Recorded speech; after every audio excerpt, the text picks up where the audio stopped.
Wrestling fans, what's going on, man? It's Black House Booking here with a brand new video. If you're new to the channel, please like, comment, subscribe. I promise you will not be disappointed. And if you're old to the channel, Couch Crew is going on, man. Follow me on all socials, man. You will not be disappointed. Links are in the description down below. Hope you guys like the new intro and outro that I put on the video today. But anyway, man, this is the first episode of a brand new series that I'm calling Wasted Potential. Shout out to the Fourth Snake. He makes Mortal Kombat content. I love Mortal Kombat, and he does a series where he talks about the wasted potential of Mortal Kombat characters. So I wanted to put my own spin on that for the wrestling content sake, and I hope you guys are ready for a brand new series that I will be consistent with and that I already have a whole bunch of episodes lined up for. So anyway, man, intro done. I'm ready to get right into it. Let's get it. Let's go. So I'm gonna try to make this one of the last conversations I have about Carmelo Hayes in a while, unless something significant happens. But I just really see the potential in this guy. People are gonna bring up the height thing, the small thing, and I'll say it once and I'll say it again. It's wrestling. It's, you know what I'm saying, that height stuff does not matter. Actually, smaller superstars are more primed to get over because, you know, the fans are more relatable to the smaller superstars, even though these guys be like 5'10" and up. Like, a lot of people in the world are not 5'10" and up, are not 6 feet tall and have muscles and have six packs. So I don't understand. But anyway, but like, you know, the smaller guy is way more relatable and way more fan favorites. The Rey Mysterios, the Chad Gables, the original El Grande Americanos, the Carmelo Hayeses, even as a face. Like, you guys cannot sit up here and tell me that we're just supposed to cheer for the archetype of 6'2" through 6'6" buff guy with muscles. Like, that is asinine. So everybody got to look like Roman Reigns and Damian Priest and all these guys for us to cheer for them. That's BS, because then we have guys who are more of the heavier side, like a Kevin Owens, a Solo Sikoa, a Jacob Fatu, that we cheer for. And the size thing, again, there are guys who are giants and they are not being booked well. I will have an episode about a certain Jolly Giant that I feel is wasted potential as well. But you cannot just say the size thing, because if the size thing is the small guys and the super big guys, and they only booked the middle correctly. Carmelo Hayes' last championship was in 2023, which is not horrible, okay? 2023 is still very recent in a lot of our minds, but it was the NXT championship. He's a two-time NXT North American champion, one-time NXT champion, and if I'm not mistaken, you know, I gotta make sure I'm calling this right. Yeah, he was the cruiserweight champion. I was about to say, yeah, I definitely remember that. But not only that, guys, in 2025, Carmelo Hayes' win-loss record is 5-15, a 70% loss rate, nasty.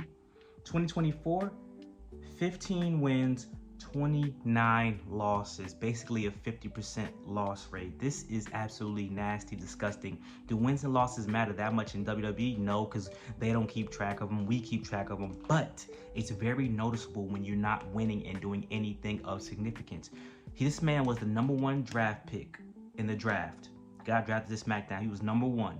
And we thought that they was going to hit the ground running with this guy. And since then, they haven't done anything. And if Carmelo Hayes is watching it, if the Austin Theories of the world watch the videos and things like that, this is not a slight to you. This is a slight to the booking in WWE. So, you know, I don't want those guys to be saying that we hating on them and we talking down on them, and they're proud of their career, they happy they got what they got. That's good. You made it to the big leagues. That's fine. Now let us do the work. We want you to be even more successful. You know what I'm saying? We can't want it more than you do, but I understand your hands are tied. You're under contract. You can't be crapping on the company unless you're ready to get the boot. So let us do it.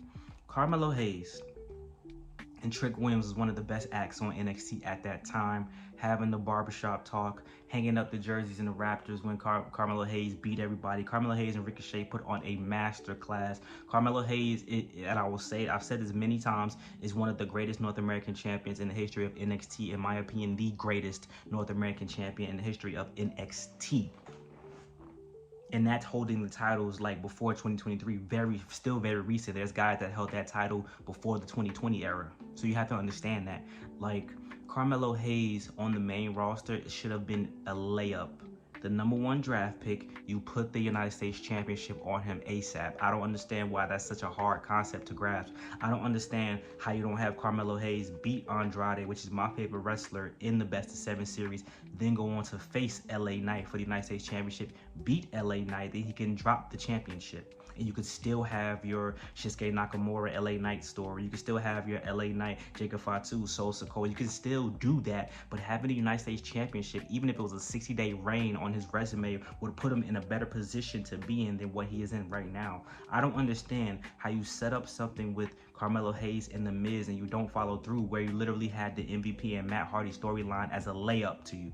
It's right there in your face. Do the story, follow through. Miz is no longer under contract, whatever that situation is. If he's about to be done, cool. But you finish that so you can propel your young superstar who is the #1 draft pick. Look, I can't scream and yell. How do you not follow through with that, guys? You're Carmelo Glazer. No, I just see the wasted potential. When I see wasted potential, I have to call it out. And it's not on, like I said, it's not on him. It's always on the booking. 90% of the time it's on the booking. It's very rare that I look at somebody, I'm like, you just don't got it. Yeah, they put you in that position, but you can't hack it. Because look at a guy like Roman Reigns back in the day, right? The big dog. Some people like the big dog. I didn't like the big dog stuff. But look what happened when you put him in the right position. When you give him the right motivation, the right character, the right people around him, the tribal chief, he becomes the rightfully biggest star in WWE. Put Carmelo Hayes in the right position. Y'all recycle booking all the time. It's very hard to come up with new stories and new ideas, yes. So why is this guy not the MVP of this generation? MVP was the United States champion and a tag team champion. Why is this guy not the MVP of the current era? But you have the Umagas of the current era, the Randy Ortons of the current era, you know, all this other recycled booking that's being done, recycled gimmicks, recycled characters. But this guy, he has HIM, MVP at MVP. Why is this guy not in that position? Why? This guy has it. He has the charisma. He's gotten way better on the mic. His backstage segments be funny. The one he did with Jade Cargill, Naomi Bianca was funny. It was hilarious. This man is real life engaged to Kalani Jordan. You're not doing nothing with Kalani Jordan on NXT. Nothing of significance. She was the first NXT North American Women's Champion. Are we afraid to pair people together? There's so much you can do with this guy. He's too small. But he beat Braun Strowman the second time. Shouldn't have lost to Braun Strowman the first time. Or you should have gave him the gimmick of making his character a best-of-7 character. He does the ball in, he puts the people's jerseys up, and then you need to bring that back where he beats people, the hologram jerseys pop up around, it's a banner. You need to bring that back expeditiously. He can have the basketball stuff, right? That's his gimmick. Okay, cool. What's going on with y'all, WWE? TKO. People say Triple H don't book the small guys. Listen, I will say this about Triple H, in my opinion, right? He's doing the same thing that Vince McMahon did to him when he was running NXT. Now that Shawn Michaels is running NXT, bro. The Shawn Michaels favorites, unless Triple H really believes them and really likes them, they not getting pushed on the main roster. That's why you see Shawn Michaels keeping a lot of them from going up. Unless they're guaranteed. Stephanie Valkyrie is stamped. Julia, Triple H likes somebody like a Julia because he's the one that kind of really introduced in my opinion, during the era of the Oscars, the Io Skies and the Kairi Zanes, he really introduced that. Like Vince McMahon wasn't really messing with that. So he likes the Julias and all them type of people. He likes the pure wrestlers, the independent, travel the world, blah blah blah. But Carmelo Hayes was an independent wrestler, so I don't understand why he doesn't like this guy. Because Shawn Michaels liked Carmelo Hayes. Shawn Michaels liked Austin Theory. He liked those guys, but Triple H was around to see those guys. So I don't understand how you're doing this, but DIY could get the tag team belts before Carmelo Hayes gets to sniff the United States Championship. That is asinine. Shout out to DIY doing good work as heels, but this is Carmelo Hayes we're talking about. This is a guy who's supposed to be your fourth pillar of the future. You got Braun Breaker. You're supposed to have Carmelo Hayes. You're supposed to have Austin Theory you're supposed to have Grayson Waller, but him and Austin Theory are cooked. So maybe you're gonna go Bronson Reed. You have guys that are the pillars of the future, the Solo Sikoas of the world, the young guys that are boom, hitting that stride where they're between 25 through 30.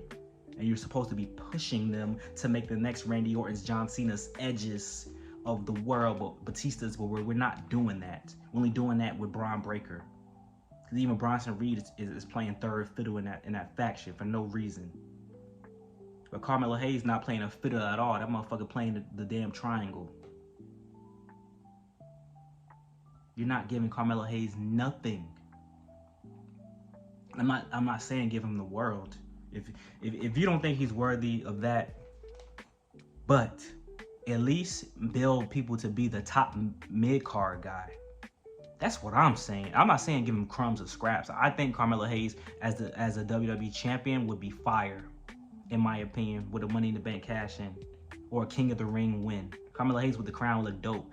But if you're not gonna, at least, why can't guys be the top mid-card guys? Have we forgotten how you build the mid-card? The mid-card is very important because you're always gonna be top heavy. You always know how to build the top, and then the bottom are just the filler.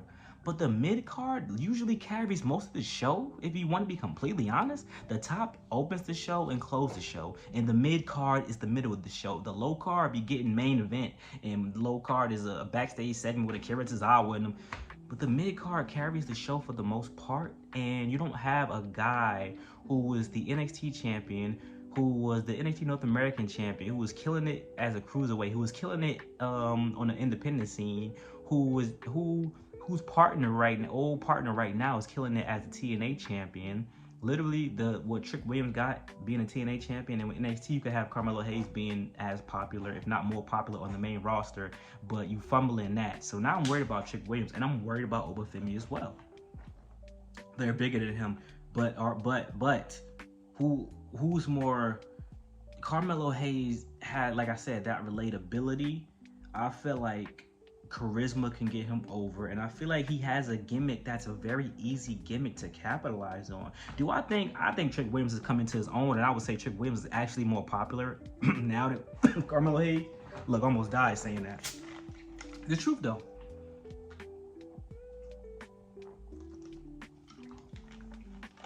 Trick Williams is more popular than Carmelo Hayes, and that's something I never thought I would see. I always knew Trick Williams was gonna be all right, bro. You know everything. Congratulations. I didn't think it. I thought Trick Williams was the sidekick. Trick Williams is hella popular right now. Super over. It's like Jimmy and Jey Uso almost. Carmelo Hayes is Jimmy. Shout out to Jimmy. I love Jimmy, by the way. But that's the guy that everyone always thought, should have been the best. Carmelo Hayes is the Matt Hardy. I love Matt Hardy, by the way. I actually like Matt Hardy better than Jeff Hardy. I'm a different type of nigga, you know what I'm saying? But just like Matt Hardy has the creative things, very solid, blah, blah, blah. But for some reason, never got what Jeff Hardy got. For some reason, Jimmy Uso, even though he's better on the mic, I would argue more charismatic and more relatable and more funny, didn't get what Jey Uso or Solo Sikoa or Jacob Fatu or his wife got. Carmelo Hayes, the leader, but I would say did a lot of work with them as a pairing. But Trick Williams elevated. NXT champion, multi-time NXT champion, TNA champion. Carmelo Hayes, just a guy on the main roster. And I don't like it, not one bit. I'm hopeful, but I'm a guy who puts timestamps on things. If they can't figure something out with this guy by this time next year, and I'm giving a lot of time because I really like Carmelo Hayes and I want to see him win. I had to give a lot of time for them to get the Street Profits back on track, and it worked out. But by this time next year, if not, he's cooked. Don't worry, there are other guys that are cooked as well, but he might be cooked, y'all. Wasted potential. Could have put him in, when MVP was around, could have put him in a storyline with MVP and the Street Profits. You could have put Carmelo Hayes with the Street Profits, Bobby Lashley. You could literally put Carmelo Hayes with Ron Killings now as a mentor. Bring the Miz back. Have Carmelo Hayes be on some Ashante the Adonis. I don't know. Go to NXT and Riz up Kalani, even though that's already his shorty. Something. I just want to see him do something. Have him and Andrade actually finish their series instead of having to be interrupted by LA Knight. Trade him to Raw. I'm done. Like, comment, subscribe. Thank y'all for love, support as always. Hope you guys enjoyed the video today. Looking forward to, you guys seeing this video. And I just want to hear your thoughts and opinions. Is Carmelo Hayes wasted potential or he just never had potential in the first place? Let me know. Peace out, man. We out.